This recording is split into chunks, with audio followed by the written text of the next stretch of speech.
Good evening, everyone.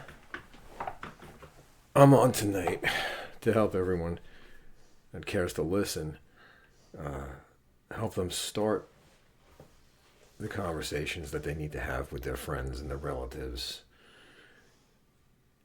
people in their social networks about where we are. We're not where any of us want to be. We're not where any of us ever thought we would be, but we're at a place that there is very little chance of coming back from.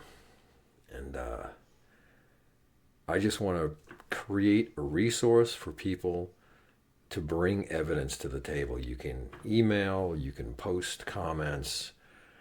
I'd like to make a map of where all these things are occurring so we can see the density within our communities, because I think a lot of people don't understand how dense the mind virus is right underneath the surface of a seemingly normal community. So, I'll tell you a little bit about my story, where I really started to see what was happening. It was 2020, I guess it was around October, and I live in a town, port town, and they have celebrations September and October, and a lot of boats come to the harbor, come into the dock, and I'm sitting in my car, and I'm right on the water, and a family walks by, and very, very wealthy. You could tell by the hair and the clothes, and a father, mother, two daughters. The older daughter is probably about 14. She's wearing a Biden-Harris sweatshirt. So I just noticed, and right as they're walking by my car, the father looks over and he sees a sailboat that's got a huge Trump flag on it. He looks down to his 14-year-old daughter and he says, "Hey, honey, you want to burn that fucking boat?" And she laughs. And the wife laughs. And they just keep walking. I'm like, what? I got in my car, followed him a couple of steps, and I just kind of said, "Hey, house is burned too, man." Once you start the fire, man, could be your house with your daughter in it. Then I went over and I told the owner of the boat, who was an ex-Australian SAS guy in his 70s. Oh, he was like, "Okay, mate, you want to burn my effing boat? I'll give you the fucking lighter. Come on, man." And then they just scurried away. But that was really disturbing. That was just one of the first things I've ever seen. Like, wow. You can't judge a book by its cover. You look at those people and think perfectly normal, sane people. And they weren't. And, I've noticed at that time you would start to see a little separation. You get to see people pulling back from any political discussions, and you could see the entire town kind of separate a little bit, kind of lines being drawn socially. But I happened to be down there the day that Trump was shot. And at least half the people, as I would walk by, and little groups of people here and there talking, people that I've known for decades, nice, you would think the nicest people in the world, all saying, "How the fuck could he miss? The one fucking guy takes the balls to do it and he can't fucking shoot." And they're all in agreement, and this is totally normal. I heard other people talking like, "Oh God, this election, if we have to cheat, we damn well better cheat." The hypocrisy was insane. And, people don't, a lot of people have neighbors here, and the conservative people, the sane people, they just kind of don't talk to things with their other neighbors, and they just put them in a category of, oh, they don't understand. They're good people. they,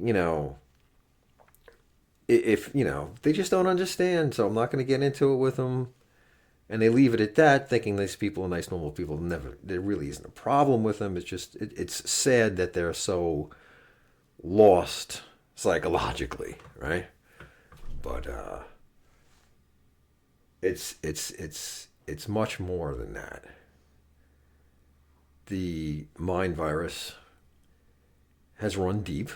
You know, we all asked ourselves that. I mean, studying history as a kid, going through school and everything. How could a Germany have fallen like this? How could a normal, industrialized society, getting wealthier after World War One, life was good. Life was good in a lot of ways in Germany. Economically, they were really coming back. People's lives were normalizing. Why would they turn to such hatred to one group of people and irrationally, obviously, blame that one group of people for all the problems and think that they should be exterminated? How could that happen? Well, I mean, now I know. It's just human psychology. You can dehumanize people very, very, very easily. And when it becomes groupthink, and it becomes an echo chamber, and it gets reinforced and reinforced and reinforced, people's false premises get reinforced by people they trust telling them the same thing. All of them agreeing. And all of them, there's got to be conflict, and at least initially, and so that they justify it by amplifying the inhumanity in the people that they want to whatever level they have to psychologically give themselves justification. And I've been watching very carefully leftist sites on X, leftist sites on YouTube, and I had seen over the last year and a half, maybe almost 2 years by now, but I'm really, at least a year and a half, that the people on the left in the comment sections were talking about arming up. Where do I buy guns? What guns do I buy? How much ammunition do I need? Where do I train?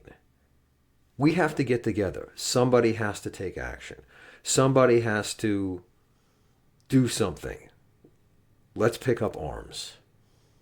Suddenly, these people realize what the meaning of the Second Amendment is, because they think Hitler's taken over, and now the meaning of the Second Amendment, which is to protect the populace against a tyrannical government, now they understand it. People wanted to take everybody's guns away. Now they want the guns.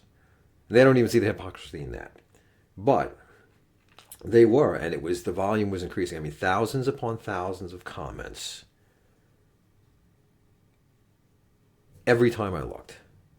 So I was telling people, listen, if you see people at 7-Eleven and the guy's in an SUV and he's got his family and his kids in there, but he's got Trump stuff all over his car. I'm like, dude, just take it off. You ain't winning over the hearts and minds of everybody. I'm sure everybody you know who's on your mindset, they're not going to, you're not telling them anything. And the people on the other side, you're not going to do. All you're doing is making your family a target. And people looked at me like I was crazy. I'm not going to live in fear, they tell me. I'm like, you're not living in fear. Do Green Berets dress up in American flags when they're running through jungles looking to take out, whatever targets they're going for? No. And they don't, it's not a fear thing. It's a common sense thing. Do not make your family a target. Not changing anybody's minds with stickers here. And I'd say probably days before Charlie Kirk was shot, I had said that to a bunch of people. I was, listen, tone it down. Do what you got to do. Make sure that, you're prepared if anything goes really bad, that you can take care of your family. That's it. Just don't play the game of showing, being, trying to demonstrate your patriotism or whatever it is to anybody. It's not worth it. And then Charlie Kirk got shot. And the first thing I thought to do, well, I mean, at first I was praying that he would live, but I looked at that shadow and said, there's no fucking way. He's going to be gone. I mean, then they gave the initial reports that, oh, he was in stable condition or critical condition, but he was alive. It had you hanging there for a little bit. So you just kind of sat there and waited. But then it came out that he was dead. And so the first thing I said to myself, let me just go look, man. Let me just go look. And I went to all these leftist sites and leftist X channels, and all of them had celebratory videos and posts up within an hour of his death. And each one of them had 2, 3, 4, 500,000 likes within an hour of his death. And some of the maybe there's some crossover of people from this one to that one to this one to the side, one person liking different posts or whatever, but it was too many. So that was millions of people across this country absolutely thrilled that Charlie, who they knew nothing about, absolutely nothing about, living in their own echo chamber, he was a racist, he was a Nazi, he was a fascist, whatever the hell they were, in their minds saying they knew nothing about him. And they were all hysterically happy. That equals the insanity of Germany in the 30s, at the very least. It might be worse. It might be a worse psychology than even the Cultural Revolution in China. It might be worse. I don't know how much they celebrated and were happy about having to kill their fellow Chinese citizens who didn't want to go to the re-education camps. I don't know. These people are happy at death. These people, the mind virus, the psychology, whatever the psychology is, maybe it's social media, it's the degradation of morals in society, it's phones. Nobody's got an attention span. Everybody's psychology. It's the medications that they give children. It's the years and years and decades of psychological indoctrination through our entire educational system, from first grade through PhD. Whatever the reasons are, maybe it's all of those reasons combined, this seems to be a worse psychology. And the problem is, it's not a far left fringe. It's your neighbors. It's your neighbors. And it's damn near all of them on the Democratic side. I've asked people that I've known since I was a child how they felt about Charlie Kirk's death. And every liberal person that I knew, Democrat that I knew, all of them just simply said, I don't know, I don't really know what to think, or they didn't just say anything. And there's an obvious reason for it. Because they know if they get into a conversation and it goes a little bit of back and forth, a couple of minutes, they're going to say, well, he had it coming. He's a fascist. And they'll expose themselves. They don't want to do that. So they run from that. But that's where we are. And there's a lot of examples. There's a lot of... here, I've got a picture on my page here of these teachers all dressed up. Salty Cracker has a little...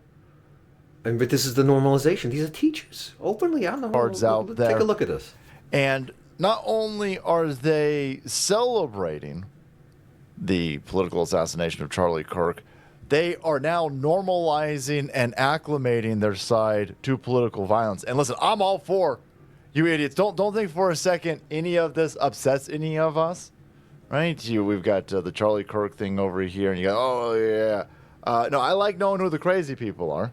I know who the crazy people are, but just understand what's happening here is that your side is full of mentally ill, violent terrorists with daddy issues, and they are playing into your violent tendencies. Well, you see, I mean, he's right. Salty is great. I highly recommend. At least he provides a little levity in the, and he's quite funny in the dark days that we're at here. But there is a psychology to this. I just listened to a little bit of Jordan Peterson here. A very simple psychology. I mean, and it's terrifying. This is how the universities do it. And people think, how could such smart kids be so duped so easily? And it's like, no, all you have to do is plant one false premise in the mind of a bright kid, and they now accept it. They will look at everything else in their lives through that lens and build up their own narrative around it with everything they see and use their imaginations to support that premise. That's how they do it. And then and especially young people, that's their beliefs are conflated with their identity. And it's a lock. And you see it with people even in their 40s, 50s.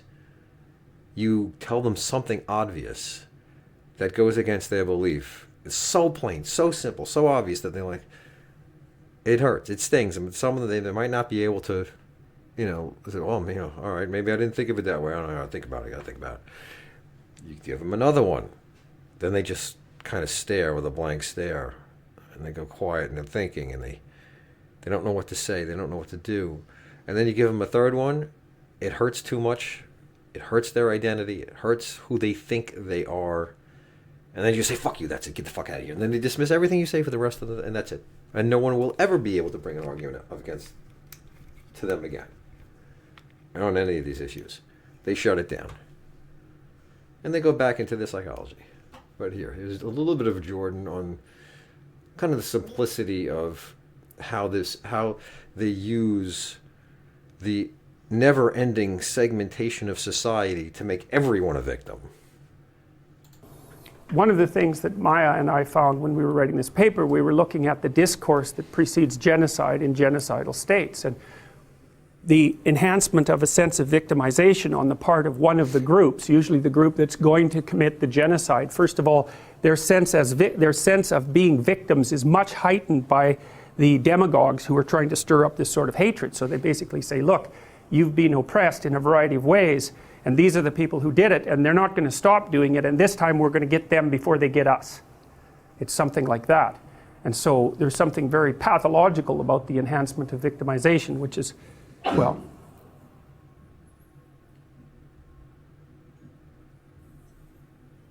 see, that the problem as far as I'm concerned with it is it's not thought through very well. Because there's a point that's being made, and the point is that people have been oppressed and they suffer. And that's true, that point. But then the proper framework from within which to interpret that, I believe, is that that's characteristic of life. You can't take it personally in some sense. And you can't divide the world neatly into perpetrators and victims. And you certainly can't divide the world neatly into perpetrators and victims and then assume that you're only in the victim class and then assume that that gives you certain, like access to certain forms of redress, let's say. It gets dangerous very rapidly if you do that sort of thing. So, for example, one of the things that characterized the Soviet Union, and this was particularly true in the 1920s, but afterwards, so the Soviets were very much enamored of the idea of class guilt. So, for example, although it was only about 40 years previously that the serfs had been emancipated, they weren't much more than slaves, right? And so that was the bulk of the Russian population. They were bought and sold along with the land. So they had been emancipated, and some of them, many of them had turned into independent farmers, and some of them had become reasonably prosperous because, at least in principle, I presume a certain proportion of them from being crooked, but I presume a larger proportion from actually being able to raise food. And of course, at that time, the bulk of the Russian food population was produced by these relatively successful peasant farmers. And relatively successful would mean maybe they had a brick house or something, and maybe they had a couple of cows, and maybe they were able to hire a few people. And so, you know, it wasn't like they were massive landowners or anything. But I've talked to you a little bit about the Pareto principle and the notion that in any domain of activity, a small proportion of people end up producing most of what's in that domain of activity. The same was true in Russia with regards to these peasant farmers. Some of them were extraordinarily efficient, and they produced most of. I'm going to cut Jordan off just there for a second. I'll make it a little bit more concise. You can see where he's going with this. I think if anybody knows anything about the history of it. If you don't, where he's going with this is that these hardworking peasant farmers who got a little bit above the other farmers when the communists take over were now defined as oppressors because they were better farmers than anybody else, and they fucking killed them all. And then millions of people starved to death because all the not so great farmers, well, they were the only ones left. But it's the classification. This is why we have so many different. We have, how many stripes can you have on an LGBTQ plus? They had to go to plus because they couldn't even come up with terms for the rest of the divisions. I mean, every possible thing you've got all those people. They think they're in alignment with the Palestinians because they're both oppressed, they say. So they must be on the same side. Well, of course not. But it's all a psychological game, and it's a psychological mind virus that just has been intentionally released over a long time, but now it has come to quite the head. Quite the head. Now, I urge all of you to go out there and speak to your liberal neighbors and co-workers. Not so much at work. I mean, you don't want to have to deal with that. But let's say neighbors, let's say people you know and at the gym or anywhere, you know, a little bit of a peripheral thing, just where you can talk to people and just feel them out a little bit. And if you ask them about Charlie Kirk in specifics, they will expose themselves. And when you see how many of them, people you thought were normal, expose themselves, that's when it's going to really start to sink in. You know, it's a little bit different when you see it on social media, you see it on the news, you see it on the web. When you realize the saturation within your own community, that's when it's going to sink in. But that needs to be made, brought to the surface with everyone, because there's nothing we can do to fix it now. But we damn well better be ready for what the consequences of it are going to be. Now, we're going to look here, I think a fantastic example. Let's see. Hakeem Jeffries. We have the Democrat, at the time, Democrat nominee for Attorney General in Virginia. Let's see if I can find exactly. He fantasized about killing not only his Republican rival, but the man's children, and wished that he could see them dying and their mother could see them dying in her arms. And this is who they want for the top law enforcement officer in the state of Virginia.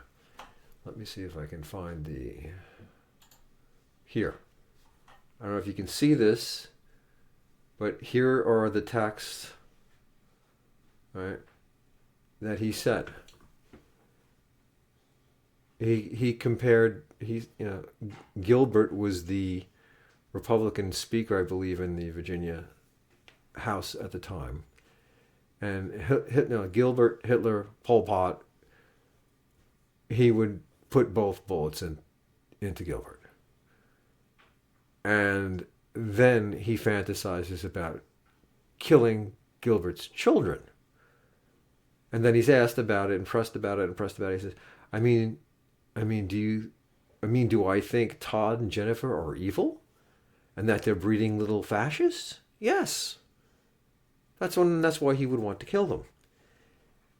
Now, you'd say, well, the woman running for governor, when asked about it against the woman who was running against her, so aren't you going to ask him to drop out of the race? You don't want him to be the AG, do you? Wouldn't even answer her during the debates. She pretended like she wasn't even being spoken to. So obviously she condones it.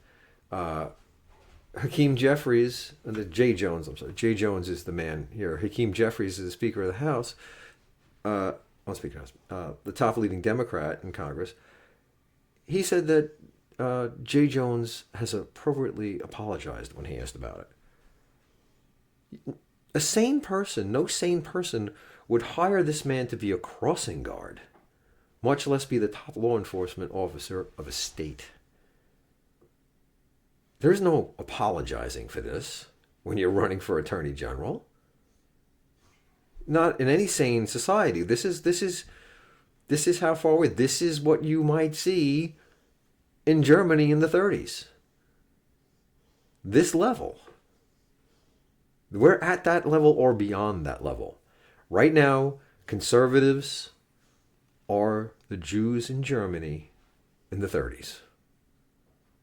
We're looked at as worse than them. And look what happened to them.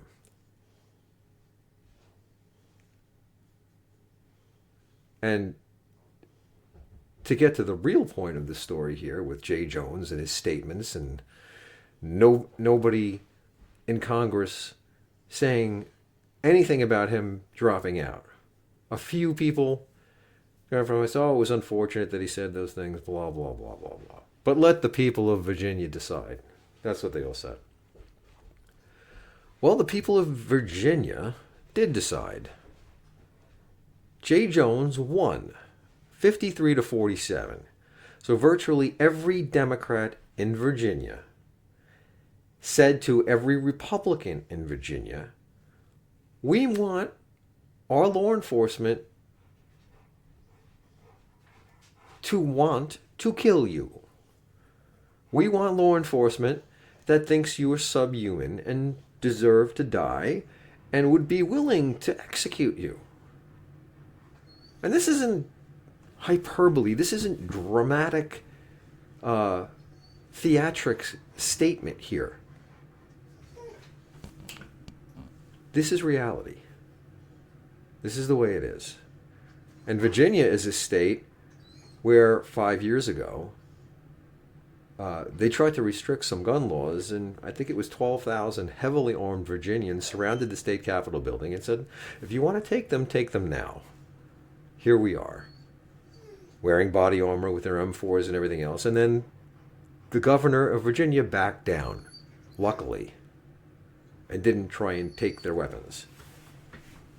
But now those same people, all their neighbors have now just told them, we don't care, we kind of liked it if you were dead. Where is that going to go? How do you come back from that? You can't. There's no reversing this. But we need to make everyone understand. You need to make your neighbors who have good intentions see this clearly, because we are running out of time. Yeah, I'd like to show you. There's a woman in, I believe she lives in Manhattan. She's got a podcast. She's got 1 million followers. Let me see here. Let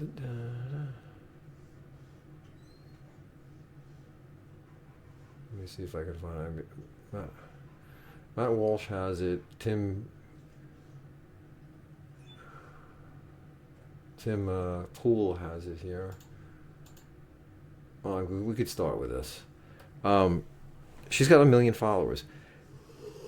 listen to It this. looks like her face was erased. Well, first of all, she covers in her podcast two very seemingly normal women at a No Kings protest somewhere being interviewed by a conservative girl. This is the way it and is. redrawn by a child. So feed more and more. I love it. Who again is a Do you think this Zoran thing is? Jennifer Welsh is If you think this Zoran thing is happening just in New York, and you think people are waking up only in New York City, you're mistaken. Look at this clip of a wine mom at the No Kings March. Play the clip. Whatever his name was? Charlie Kirk, ma'am? Yeah, him is horrible. Horrible. Charlie Kirk is horrible? Yes, I'm glad he's not here. You're glad he's dead? Yes. Why would you say something like that, ma'am? Because he was horrible on the campuses, the college campuses. Horrible person. You know, Let me just pause that for a second. This woman doesn't know a fucking thing about Charlie Kirk. What he said on those campuses, she has no fucking clue. None of them do. It's an echo chamber of insanity, and you can't fix it, and you won't be able to convince them otherwise. well, I do the exact same thing. Well, I'm would so you be sorry. glad if I would die? Maybe. I'd have to think about it. You should be ashamed of yourself. Be ashamed of yourself. Your friend just said she'd be happy if I died. I think we need to. Did you see that? Did you see that sick woman? How she goes up to somebody thinking she's going to get pointing out how insane her friend is, and the other woman laughs because she's got the same mind virus. This is where we are. These are your neighbors. And they're very, very, very sick. But continue, and we'll listen to this million followers podcaster here continue on and how she thinks about these things. And realize that she doesn't say these things thinking she's going to lose subscribers. She thinks that people are going to embrace what she's saying because that's what people are saying in Manhattan. We all know what's going on in Manhattan. But it's deeper. Listen to this. So listen up, Democratic establishment. You can either jump on board with it, or we're coming after you in the same way that we come after MAGA.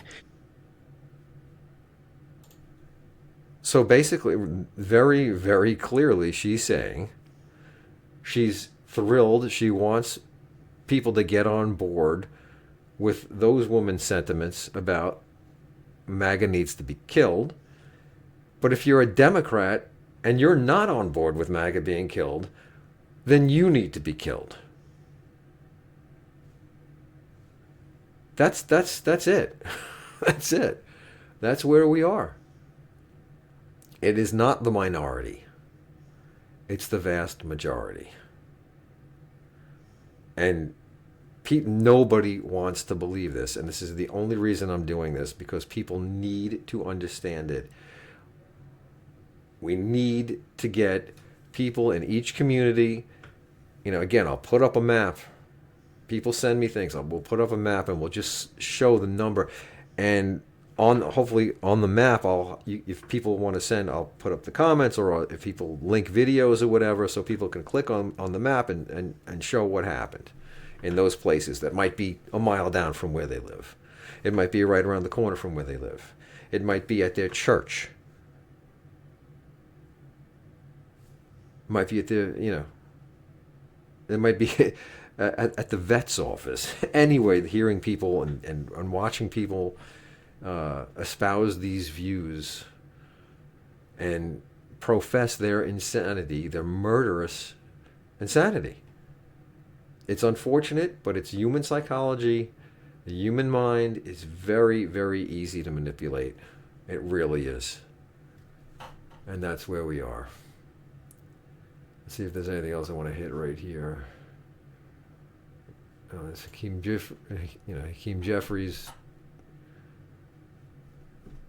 Yeah. Let's see what we got here.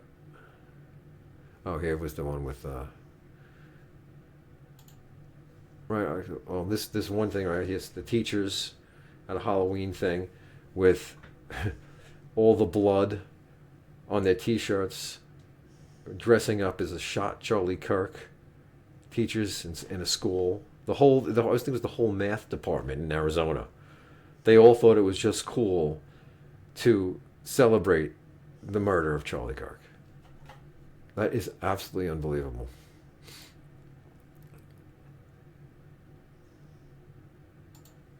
They placed a bounty on Pam Bondi. I personally know people who were involved in organizing Trump rallies in 2016 and 2020, and they were swatted at their home. They moved to another state, and they got swatted again by these little cowards, hoping that the police will shoot them for them. It's, and it's not going to take. It is not going to take the vast majority of them who are behind this thought and espouse these views to cause tremendous havoc, because at a certain point, the violence will erupt. People are not going to accept these hostilities. People aren't going to accept when they see more acts of violence. People are going to sit there and say to themselves, how long do I wait before I become a victim? And it's going to be, we just saw the New Year's Eve plot to blow up certain things from a leftist group. But, when people see that, they'll say, oh, that's just some far leftist crazy group. That's like an antifa type thing. That's some other. We must understand it's not. It's not. Those are just the first people to step out. You saw that older woman being interviewed there, saying that it was good that Charlie was dead, and maybe this other girl interviewing her, she should be dead too. It's going to happen. It's going to continue. The violence will continue, and it'll reach a certain point. And if you're not in a position to keep your family safe, if you don't see it coming, if you don't understand that there could be a day where all of a sudden it's in it and it's around you, and now you don't know what to do. Well, you better know what to do. You better have a plan. Either extract yourself, communicate with your neighbors who you know are sane. Say, listen, if things got weird, what will we do?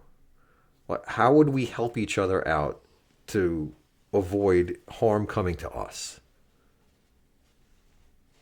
You're at that place now. You have to think about your family. You have to think about your children.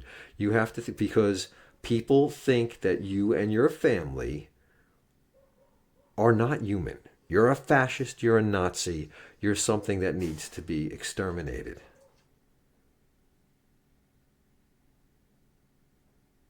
So help me help others. Give me as much information as you can. I'm going to just try and keep up on these stories if my own personal experiences, anything that comes to me. So I'm going to try and get up a video at least once a week, if not more, of examples so we can keep people going. There's some other good sites people are always paying attention to. And Tim Pool, Salty Cracker is great. He's got something every day just about. Not necessarily exactly on the topic, but close to every day on the topic. Matt Walsh is fabulous. Stick with, keep an eye on, YouTube channels like those, just to keep yourself in the loop. Because there's a lot of things happening around the country, not even your own, but around the country that you wouldn't even know about. Salty Cracker gets things, they look constantly. They got 1 million people checking on X and looking for posts where you see all kinds of crazy stuff. One more thing here. Look at this woman. And I tell you, I've got somebody who's like this on this street. Here. I've got somebody on this street who you might not be able to tell the difference. If you just met them and then you came back and you saw the video of this, you might think, is that the woman down the street from you? Yeah. Did you call us? This woman, Pat, you tell me in your heart of hearts, she doesn't look demon possessed. She's openly talking about, and I'm assuming, allegedly, that she's talking about other people that she wants dead, and I think it's Trump. Listen, guys, pay attention about what's inside this woman's soul, and tell me she doesn't scare the hell out of you. Go ahead, Rob. Watch. We're gonna push it. We're gonna see how far we can push it. Wow. Unbelievable. Look what you're up against. It's a witch. I was not kidding when I said if you were gonna get the job done, Oh my God. there were two better candidates. Weird. Who's she talking about? Z. And furthermore, when that happens, and it will. It will. Wow, no, I don't look. Not only will we be insensitive,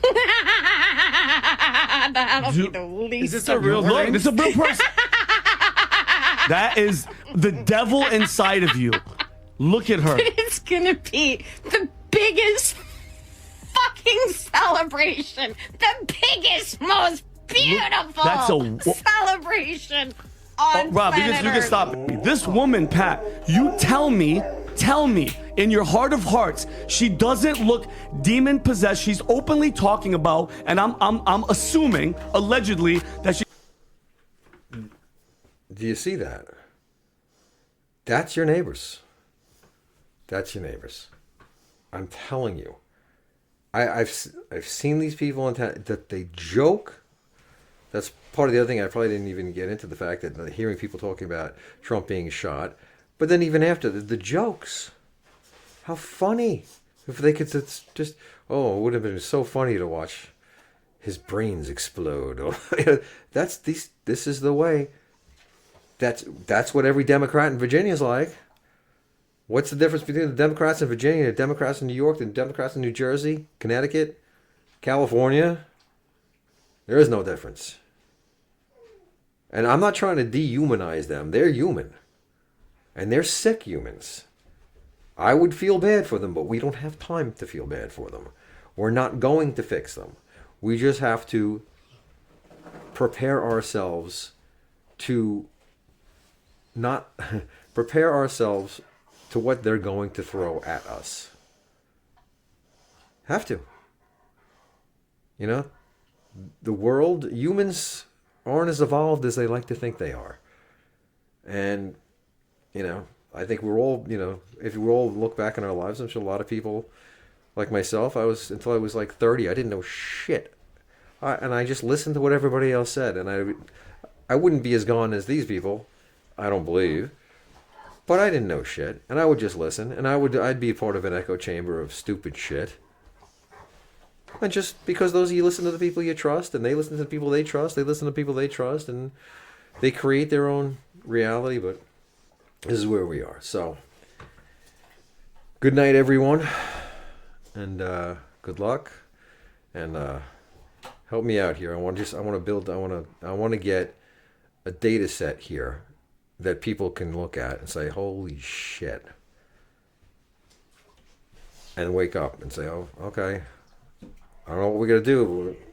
We've got to make sure that we can take care of ourselves." Okay, thanks. Good night.